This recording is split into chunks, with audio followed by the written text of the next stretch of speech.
Tecia, obviously back on the main card of a big pay-per-view event. You know, it's been a couple years since you've been in that position. I know you've been doing this a long time, but does it still feel like a big moment when you're in a position like this?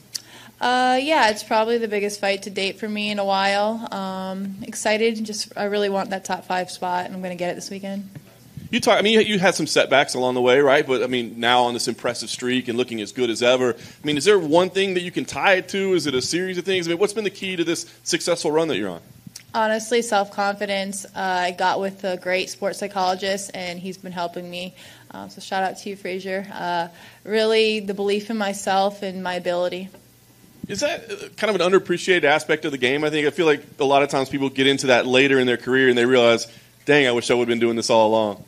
Yeah, for sure. For me, mental health is a big thing. I came open with my mental health a few years ago. It's been a struggle. It still is a struggle, but within the fight game, the self-confidence is just higher and higher. Talk about the preparation here with Mackenzie.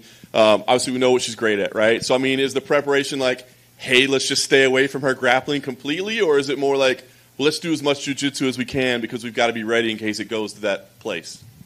Preparation's the same as always. Improving in every arena. I'm very confident in my jiu-jitsu, very confident in my grappling, very confident in my striking. No different than any other fight. Obviously, I'm aware that she wants to go to the ground, and obviously I would like to keep it striking.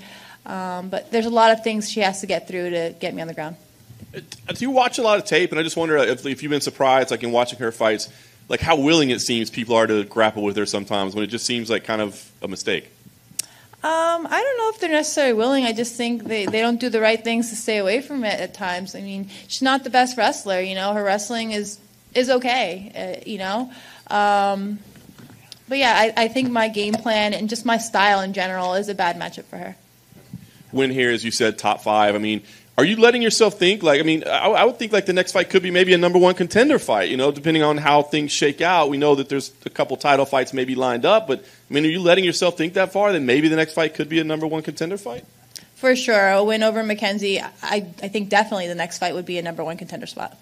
Last thing for me, I guess, knowing that, what type of fight do you need to have here? Do you need to go get a finish and put some kind of exclamation point on it, or is it just enough to beat somebody as respected as Mackenzie is? I think beating her is enough to get a contender shot, but if I was to go out there and, get a decisive win where I knock her out, I submit her, especially if I submitted her, I would definitely be vying for that title shot in my next fight. T-shirt right over here. I saw that between fights you took part in a fitness competition on the stage and the flexing of the muscles and all that. What was that experience like? Not just the competition itself, but the road to getting there.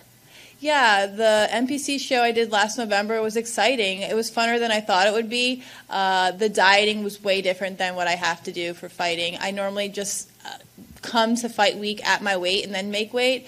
But for that, it was an aesthetic thing. It wasn't a weight thing. So I was eating very minimal calories. It's definitely not something healthy to do. But in terms of a competition, it was very, very exciting. The women were very nice. A lot of them, it was their first time as well. And just getting up there in heels, walking on stage, that was probably the most nerve-wracking thing.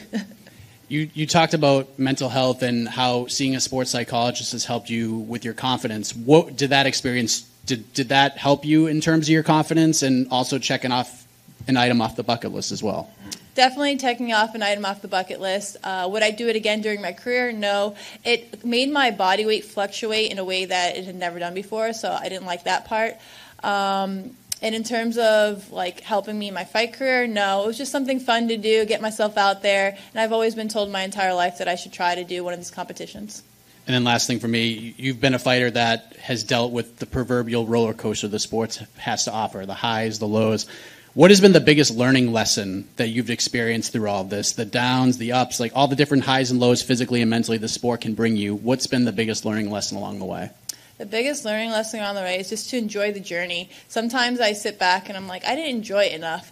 So even if I win, lose, I want to remember every moment of it because this is only a short period of my life, and I want to be able to share that with my kids in good memory. So yeah, and just having more self-confidence as the years go through. I'm getting older and just realizing the way that I've paved the sport for the younger generations coming, past me or after me, I guess. But yeah, just enjoying in the moments. Keisha over here to your right. What kind of boost did Raquel getting added to this card just a couple weeks ago give you in terms of your training, just your motivation, everything going into this week?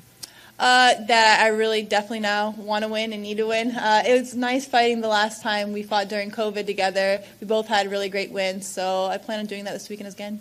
Yeah, what's kind of like the fight night process there? Do you kind of avoid watching her fight? It's pretty close together too, and just like focus on yourself and then you guys reflect after? Yeah, definitely focus on myself. The last fight I was able to fight first, so I actually prefer that just so I can get my stuff done, and then I go and just cheer her on. So this one, she's before me. It's a little bit different, and she is, I think, only like 2 fights before me. So I'll watch it. Whatever happens, happens, and then I'm in my mind space. I've already, spoke to my coaches about it.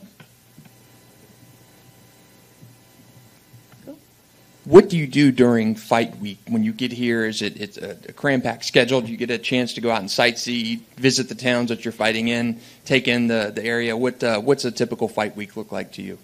Well, typically I get here by like the afternoon time, but the flights from Denver to Florida were horrible. I didn't get in until 11 o'clock, so by the time I got in bed it was midnight.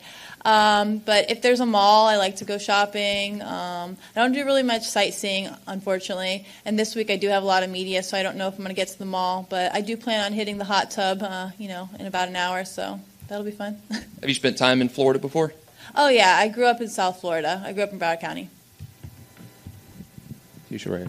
I saw you at the airport, and fans, they flocked you immediately, I think, when they got off the airport. Do you relish that, or do you just get out of my face, right now? I just got off the airplane. Because, you hear a lot of professional wrestlers that say, don't lurk at the airport.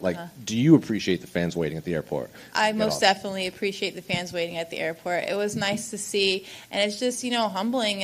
Like I said, enjoy the moment. I need to enjoy this now. Recently, I was telling my coaches, I need to do more of the interviews that I'm asked to do. Because, in 3 years, I'm not going to be asked to do as many interviews, or maybe I won't be asked to do any. So I need to enjoy the moment now. We good? Just one real quick one. Where's that coming from? Yeah. Oh, sorry. What do you make of the upcoming title defense between Rose Namajunas? She's defending her belt against Carla Esparza. What do you make of that fight, and do you think do you have a winner on that matchup? Yeah, for sure. I'm Team Rose all the way on that one. I think Rose is going to dominate the fight. The first fight they fought, they're both, young in their career, young athletes. But Rose is a different animal. I don't think that Carla's going to be able to impose her will in the way that she did before. Do you feel like you're almost like a dark horse in the division because there's all these contenders and there's a long line but you seem to be on a really good streak, and I mean if you put 4 wins together, I mean you have to be in the conversation now, right? Yeah, for a while when I first got in the UFC, I was talked about as I was in the top 5 for a while. Then I went down a little bit, and now I'm up on the hill again. So maybe now I am the dark horse. I definitely think a win over Mackenzie is going to get me talked about this weekend. Saturday night, I'm going to be spoken about in the greatest way.